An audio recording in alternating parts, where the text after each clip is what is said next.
Përshëndetje.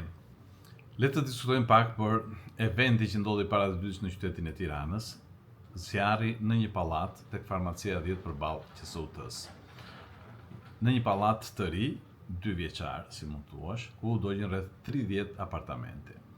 Zjarri në pallat është një situatë ndër më të rrezikshmet në urgjencën urbane, sepse kombinon flakët, tymin dhe panikun. 3 janë miqt kryesor që mund të shkaktojnë humbje jete. Fatmirësisht, me gjithë përmasat që pati zjarri, nuk pati viktima, megjithanë fatmirësisht, sepse po të ishte natën, mendoni se çfarë mund të ndodhte. Çfarë janë këto fasadat e ventiluara, siç quhen në gjuhën teknike? Ato janë me alumin të kombinuar me hidrokarbure, pra tip panelesh kompozite quhen, janë një rrezik serioz për zjarrin, sepse veprojnë si karburant vertikal. Pra, zjarri si të thuash, po shpejtojnë përhapjen e flakës në formën e oxhakut. Shkojnë drejt. Çfarë ndodh realisht në këto fasada? Për thermoplastike, që është polietilen dhe hidrokarbur, dihet shumë shpejt, kryesisht në një temperaturë rreth 200 gradë. Kur e dim shumë mirë që temperatura në zjarre arrin deri në 600 gradë. Pra, imagjinoni që në fazat e para të një zjarri se çfarë ndodh me këto materiale. Alumini shkrihet dhe pikojnë materiale dhe varet nga niveli ku ka filluar. Ato materiale që pikojnë janë shkak për zjarre të tjera, në kate të tjera, siç e pam në këto imazhet e këtyre ditëve që po qarkullojnë edhe në rrjetet sociale, por personalisht isha prezent vetë duke parë nga afër dhe duke ndjekur pothuajse gjithë atë mbasditë dhe natën e surinë e zjarrit dhe sidomos sigurisht sigurinë e qytetarëve. Ndër të tjera, prodhon gazra shumë toksik, siç është monoksidi i karbonit dhe cianidi i hidrogenit. Pra, rreziku nuk është vetëm zjarri në një apartament, por është përhapja e menjëhershme në gjithë fasadën e zjarrit.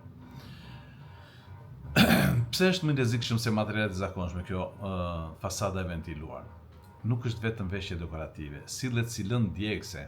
Pra, duke arritur temperaturën 200 gradë që çdo zjarr arrin, ai shndrohet në zjarrvënës. Zjarri mund të vijë nga jashtë brenda, nëse apartamenti nuk është prekur brenda, të vinë nga vetë kjo veshje dekorative. Sistemet tradicionale të mbrojtjes midis kateve eliminohen sepse fasada është në vazhdimsi në të gjithë fasadën dhe kalon shumë më kollaj dhe shumë më shpejt. Veçori kritike e këtyre zjarreve është përhapja, siç thash pak më parë, në pak minuta jashtëzakonisht e shpejt. Minuta, jo në orë. Mund të bllokojë daljet shumë shpejt, kërkon ndryrje të menjëhershme të zjarrfiksëve. Dhe siç u pa në veprimet e zjarrfiksëve atë ditë që sigurisht që janë heronjtë tanë që duhet i falënderojmë për atë që bën në ato kushte dhe me ato mjete. Po kush janë rreziqet kryesore? Sigurisht që janë flakat dhe temperaturat ekstreme. Djegje të rënda deri në karbonizim, temperatura mbi 600 gradë në pak minuta, shëmbje strukturore që nga dyert, që nga tavanet, që nga balkonet, tymi dhe gazet toksik që ato prodhojnë, që janë kryesisht rreziku më i madh, siç është monoksidi i karbonit, shkakton humbje të ndjenjave dhe vdekje të sigurt pa e kuptuar fare. Cianidi i hidrogenit është shumë elmues në zjarret moderne. Ulet sasia e oksigjenit sepse oksigjeni në zjarr digjet, pra bie shumë niveli i tij. Humbja e orientimit nuk shikohen asgjë mbas 1-2 minutash. Paniku dhe gabimet njerëzore. Vrapimi drejt ashensorit. E kemi thënë në çdo tërmet dhe zjarr, mos përdor ashensorin, se ngelesh i bllokuar dhe është e sigurt që nuk ka asnjë mënyrë shpëtimi. Tentativë për të marrë mjete personale. Mendo jetën, mos mendo asnjë gjë tjetër. Hapja e derës kur jashtë ka flak. Duhet kemi gjithmonë parasysh që kur afrohemi për të hapur derën, duhet të mundohemi ta prekim. Nëse dera është e nxehtë, mos e hap, se nga ana tjetër ka zjarr. Mbyll derën. Jep menjëherë alarmin, kërkon ndihmë tek zjarrfiksi dhe tek urgjenca. Mos përdor ashensorin. Përdor vetëm shkallët. Lëviz poshtë në çdo nivel, tymi ngjitet lart, tymi me përbërësit që prodhojnë zjarri. Pra, qëndro poshtë ose edhe me zvarritje. Përdor një copë të lagur në fytyrë me qëllim që mos të thithësh, mos të acarosh rrugët e frymarrjes, sepse në fazën e parë nuk ndihet asgjë, por reagimi i rrugëve të frymarrjes dhe i mukozave tona është i menjëhershëm, pastaj që do të na shkojë pasoja deri në arrest respirator.